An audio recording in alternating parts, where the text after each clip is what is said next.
here, and then this robot, Box Robot 2 on FLLCAS, yes, there has we go. a lot of attachment possibilities.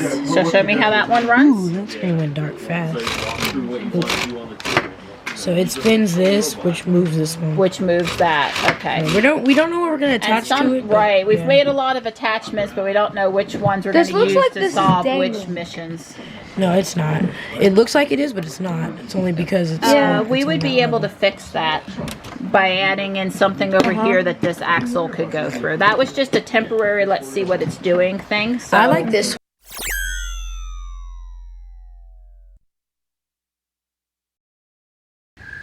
We're nearing the end of the day now. It's going on 6. The boys and I were upstairs from 1 to 5:30.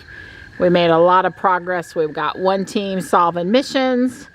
We've got another team with a completed built robot and started practicing writing code on it. So I feel like it was well, you know, spent time this afternoon. I am probably going to go out and catch some Pokemon after dinner. But I am not going to take Ruby out because it's wet and Don doesn't have time to detail her before he leaves on his trip for California most likely. And I just don't want to mess up. She's perfectly detailed right now. So it's going to be a non-drive Ruby day, which is a really rare occurrence here at the house. So it's Sunday night and it's getting kind of late. Don is working on finding a profile picture to use for the Leadership Summit to go along with his bio, which he is also writing. And in between deciding what else I want to say for the day, I'm helping Don with what he's focusing on. We've only narrowed it down to 20 pictures to pick from. So maybe I'll throw up a couple of the best pictures of Don with Tesla related theme over the past couple years at the end of today's video. That might be cool. But what I wanted to talk about for a minute was what you're really agreeing to when you choose the advanced option to download the very latest software updates as soon as they're possible. You know, you really are getting code that the majority of the fleet has not tested yet. So I know everybody wants the latest update, the latest functions as quickly as possible, right? Nobody wants to be left out of basically getting to open up a new present with new features, right? But along with that also comes a little bit of, I'm going to say, a risk of inconvenience. Not a safety risk, not a problem, but you could be slightly inconvenienced if you choose that feature. There were 2 of our viewers that I know of that had you know, a little bit of trouble after they installed version 10 immediately with the advanced feature coming down.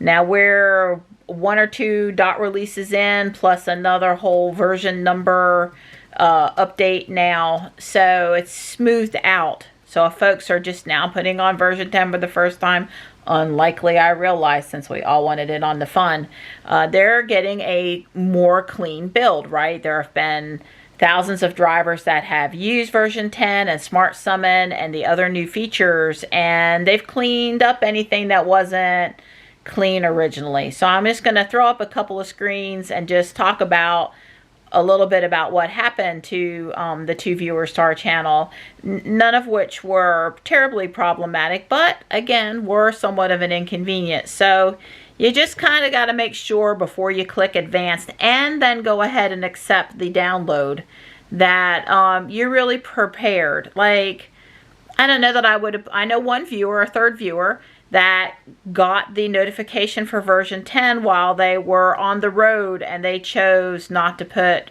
version 10 on until they arrived back at home. I think that was prudent, right? Not 100% necessary, but prudent, just in case you had some sort of an issue. You want to be not on vacation and dealing with that, right? Plus on vacation, you probably maybe don't have time to deal with or think about or enjoy the latest features anyway. But just, you know, realize what your commitment is when you select advanced. It's kind of like holding up your hand and saying, I'm okay if I have a problem. Tesla will ship out a dot release within a few days. My problem will be resolved and I'll move forward. Just, you know, make sure that's really what you're saying when you select that.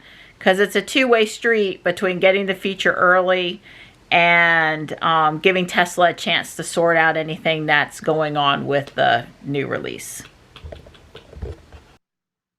One of our viewers who drives a Model X had a problem with installing the version 10 update. It came down and it started to go on the car, but it never finished. They were able to get a hold of Tesla and have the update sent back out to the car. And that time it finished installing correctly, but things still weren't right with the car. They were unable to close the doors and lock up the car with either one of the key fobs, so we knew it wasn't a specific key fob issue. The light show would not run for them. The windows never started to roll down. There was no music that started, but the pop-up saying, exit the car and lock it up, would stay up on the screen for forever. It wouldn't go away. It took several days for the next dot release to get rolled out to the car. And at that time, things were fixed. Everything was fixed correctly. But, it was a couple days of frustration there for that particular viewer. Another viewer experienced some minor issues. One was that the car would not answer phone calls. Frequently after updates, it seems that Tesla owners have to tell the car to forget their phone and then add it back. Thankfully, in this case and in most of the others, that quickly fixes that type of problem.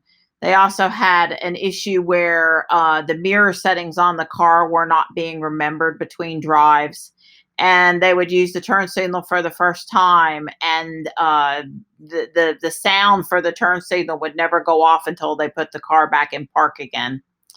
Also, they lost their music was reset to no favorites. We can guess that had something to do with the Spotify enhancement. So a few minor things there that were not resolved by reboots. Neither was the other customers until the next dot release came out a few days later, in which case all of these things were resolved. And then the third viewer that I mentioned put on version 10 and it went on clean and the new functions were all working and everything was good except for the car stopped going to sleep. It turns out there is a thing out there on the Tesla forums that talks about the new standby mode for Smart Summon. So apparently for some folks, if you don't turn standby off, the car doesn't go to sleep, and/or I guess a few folks noticed it was using a little bit more energy just sitting there. So once this viewer turned standby off for Smart Summon, their car immediately went to sleep and all was good. So if you haven't checked out the standby feature, that's one of the settings under control on the main screen in the car setting. You might want to, take a look at that. We were lucky and we didn't experience any inconvenience after putting on version 10. Everything that we tried to use worked great. I think after a release, I've sort of gotten into the habit of rebooting the car one time. Seems like there's always a little something that a reboot fixes. And I just now, instead of waiting for that little something to happen, I just go ahead and do the scroll wheel reboot, foot on the breaker in park to try to avoid any of the little things that we have experienced on previous releases.